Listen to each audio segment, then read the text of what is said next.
Over 26 plus years, I am on my 27th. There's been a lot of things that I've experienced. Many of them I've suppressed because it's just easier to go do the job and not remember it.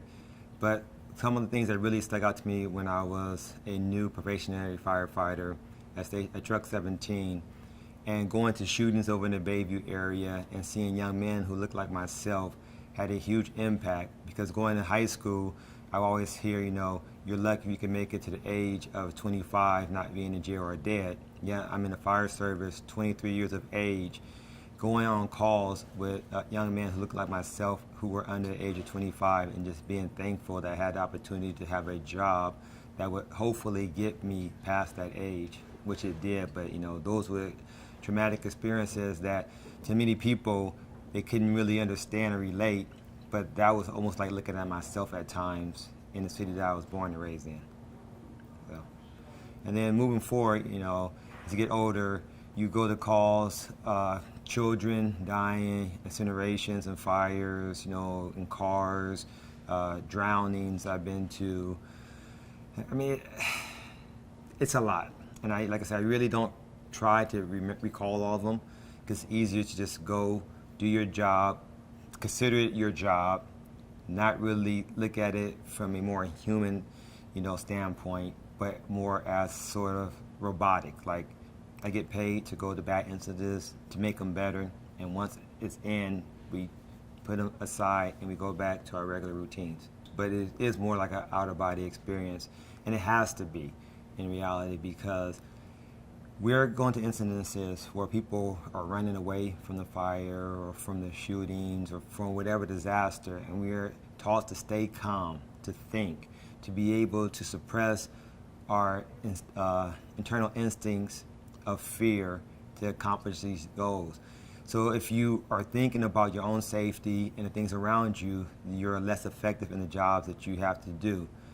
So in many ways, it's important to be able to control that, but it also has a negative impact, because sympathy and empathy, I started to realize, was not there as much. Growing up in San Francisco, they've always been homeless. It's worse now, but there was a lot more empathy in the things I saw because I didn't understand it. But then once in the job and you start to see things all the time, it's harder sometimes to relate to the whys of people's situation, because we don't create them. Our job is to go in there and make things better. So you have to learn to not think about the why, how this happened at the time, but just go in there, treat signs and symptoms, and then move on and make it better. So to the question, it is sometimes difficult to be in the moment at the time. You have to separate it in order to do the job well. But it is added stress and responsibility.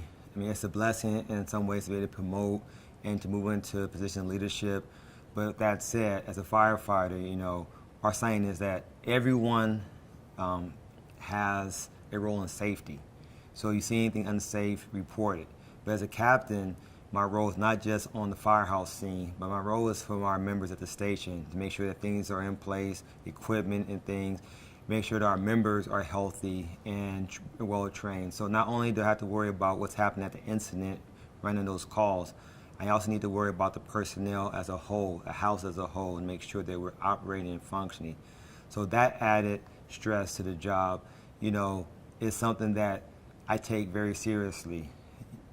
If I have a member who may be having issues from an incident they went to, it's my job to make sure they get the help they need, to send them to the path to get that type of situation.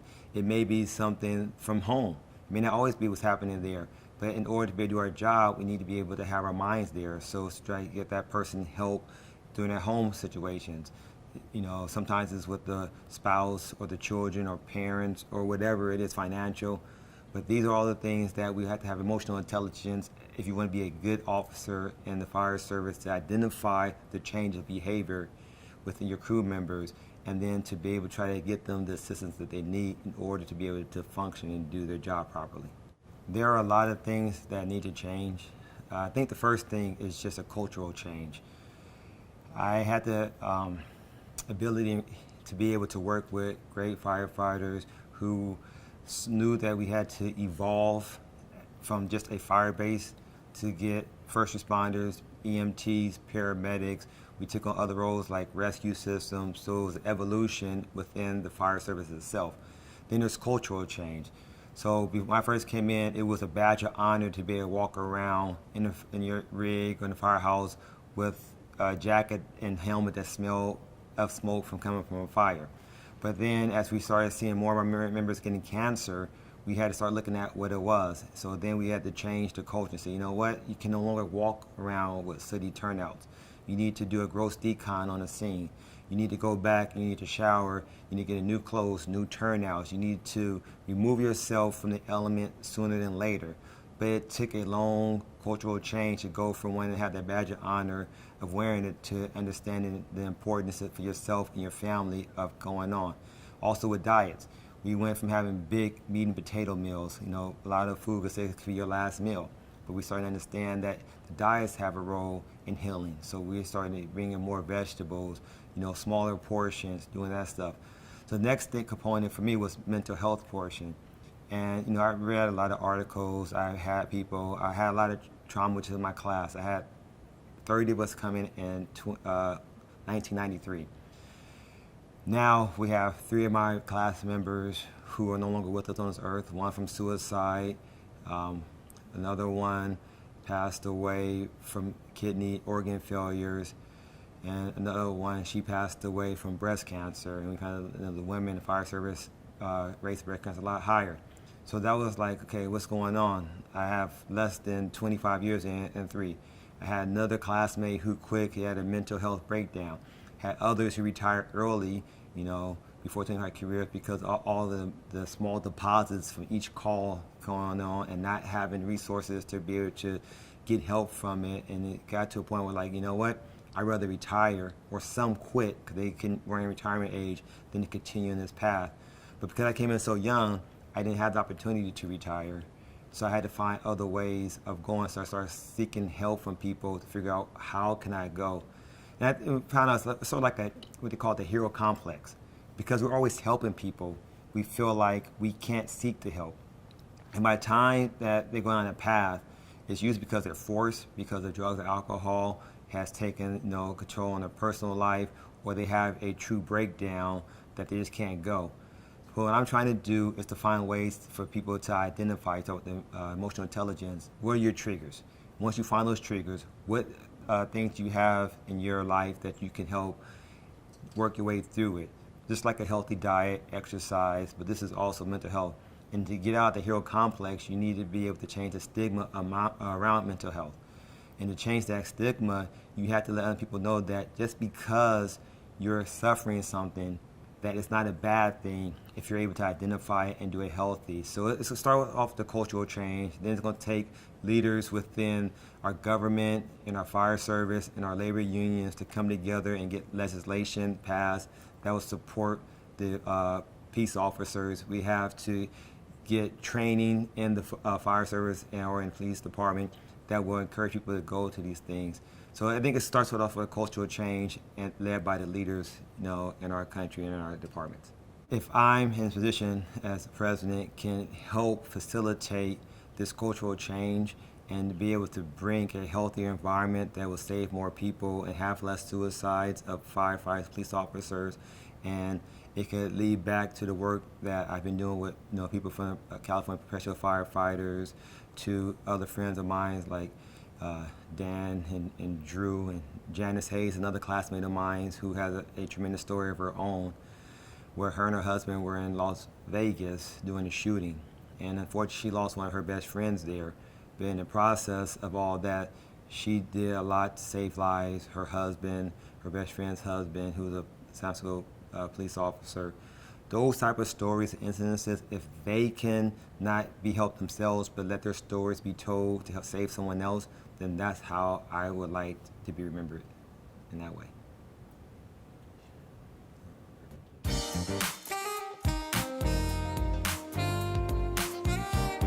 If you're in a crisis and need immediate attention, dial 911 or call the National Suicide Prevention Lifeline at 1-800-273-8255.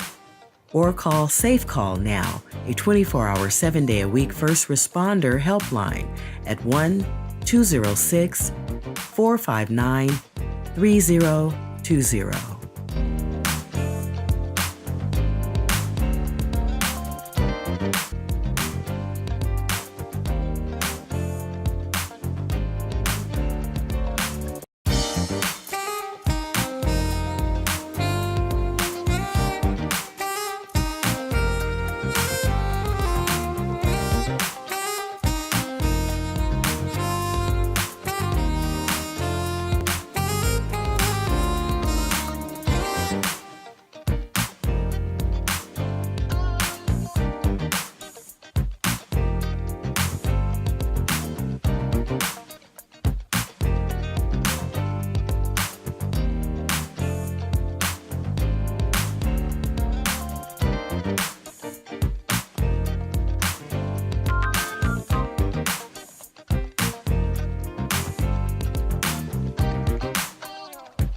Your support of the Bay Area Mental Health Hour makes it possible to produce news like this. Thank you.